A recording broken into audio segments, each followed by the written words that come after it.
Welcome everyone. It's my pleasure to introduce you to this new series, Understanding Grappling. My name's Drew and this is my academy. I've owned and operated for the last 5 years. I've been grappling and teaching Jiu Jitsu for over 18 years non-stop.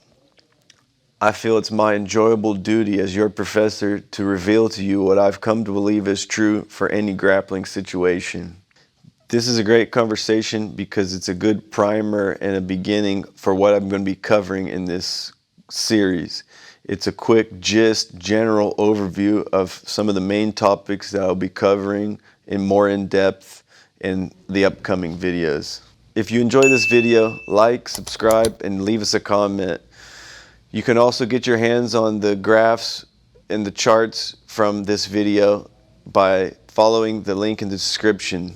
Also, anytime you're in Houston, feel free to come by and do a drop-in or try a class if you live in the area. Enjoy the video. We're going to start by going over the modes of action that you are capable of performing as a jiu-jitsu fighter, as a martial artist, as a grappler. We're going to show you what you are capable of doing, the modes of action you're capable of as a grappler.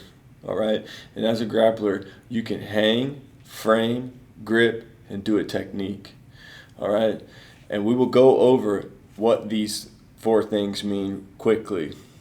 All right? We're also talking about the basic options because you're going to use these modes of action to complete these basic options. You are also going to use these modes of action. These are just one way to sense what's going on. You can still think, remember, perceive, and do one of these actions. All right, you have other skills that you can use your actions to make decisions, but a lot of these things will cloud your judgment more than help you spot the opening. So using grips and framing and moving with your whole body relative to your opponent is going to give you the clarity, is going to give you the tools to spot the opening and to notice the openings to do our basic options. And the basic options are real quick. Go behind, tip over, submit, and pass the legs. All right?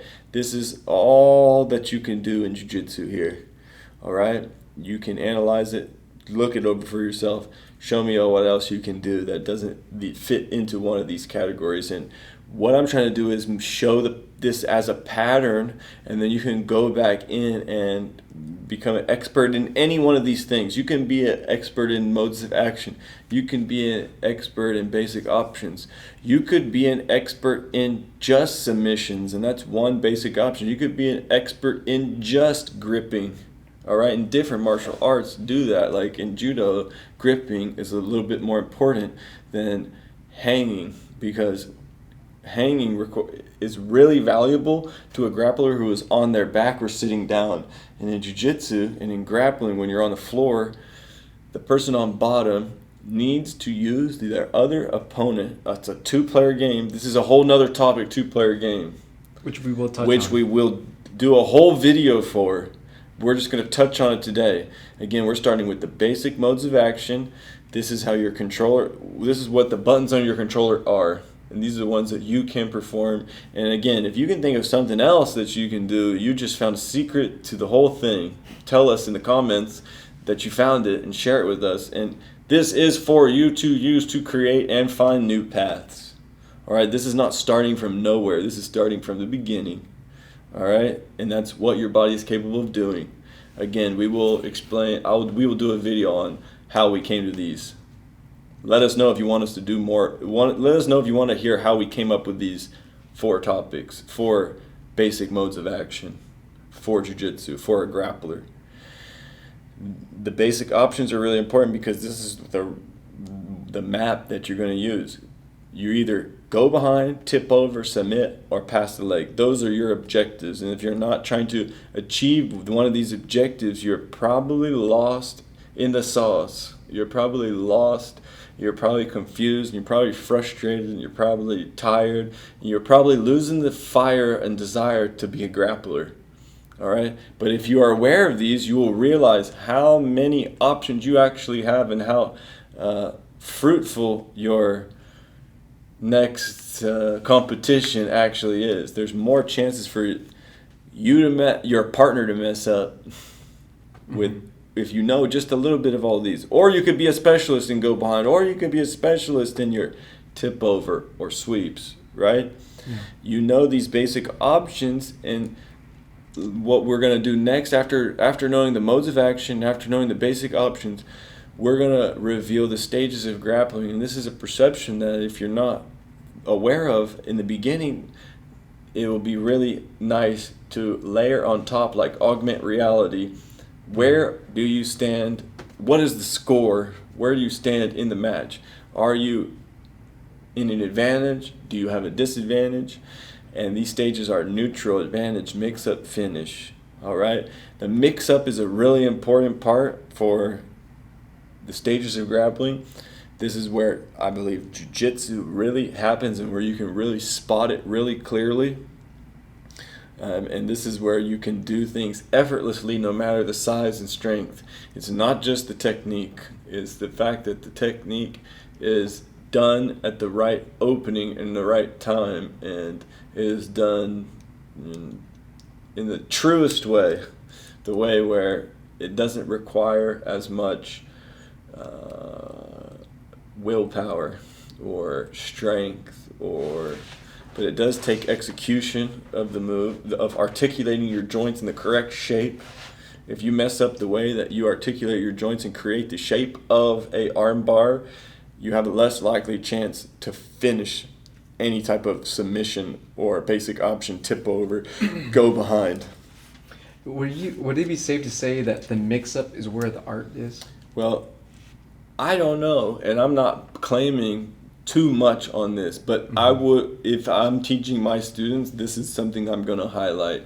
And again, let us know which part of this you don't understand, which part of this you want a video on. Or because the way that I teach my classes is I'm assessing the whole room, because I'm there in every single class, and I'm noticing what people are responding to and what they're not responding to, and I shape it around who's there and our level of awareness and who's there, and I roll with somebody and I get a chance to see if they're following me or not, right? And the last final thing here is the two-player game, and this two-player game could be the first video, but I think it's good to go in the last. And the two-player game is going to cover a lot of different topics. And first probably is mind, body, and soul. All right, there's 3 layers to yourself, and then there's 3 layers to your opponent. It's a two-player game, mind, body, soul. That could be a whole video. You have to read your opponent when you're playing a two-player game, and you train your perceptions to the environment, and what part of the environment changes is what you're trying to spot, and what of the above does your opponent not know? And if you can spot something that your partner is not aware of being tipped over, your partner is not using their grips, your partner is not understand that he's in a mix-up, or that they think that if you notice that your partner thinks they have the advantage and they actually are in a mix-up, you just did something effortless to your opponent. And if you didn't, you either messed up on your execution, or you didn't notice it fast enough, and you didn't act fast enough with your grips. That must have mean you were not connected with a grip, or you weren't connected with the frame. And these modes of action connect you to your opponent. It's a two-player game. And I'm just riffing right now. For me, this is my next 5 years. Do you know what I mean? But we're going to try to pump this out quick so the other members of the guild can work on it. Yeah. Do you know? And I'm just over here making sure we don't lose the plot. We don't lose sight. I mean? Well, these things are true because these are what's going to have an effect for sure. If you are unaware of any of these things in these first 4 main topics, if you're not aware of these things, somebody will defeat you irresistibly. You cannot resist it. You will not be able to resist somebody taking advantage of this it is invisible to you. If any one of these things is invisible to you, and your opponent notices it, They will exploit it. well, if they don't exploit it, then they're the one who's messing up. Yeah. Do you know what I mean? Mm-hmm. So it doesn't matter how hard you try. I was going to hit on the never assume. My idea was like never assume never assume your partner or your opponent doesn't know something. Right. But Doesn't know how to respond, doesn't know how to react. Never assume he doesn't know. right. But the mix-up is where you, if you're intuitively like connected to your partner or your opponent, the mix-up is where you, yourself individually, you can identify where maybe your partner isn't acknowledging. You get a chance to make a with guess on what they're going to do Yeah. next, and you should be making guesses, and your guesses should be right because they should be more right the Well, you're more you connected train. to them, so Yes. so you can feel whether or not they recognize Right, that they and have it- an opportunity. right. to But do if you're something. right, and if you're not making the right reads, you're not following the Yeah, person. yeah. And certain people are more easily followed than not. And I haven't ran into somebody that you can't figure out. Do you know what I mean? Yeah. You know. Something.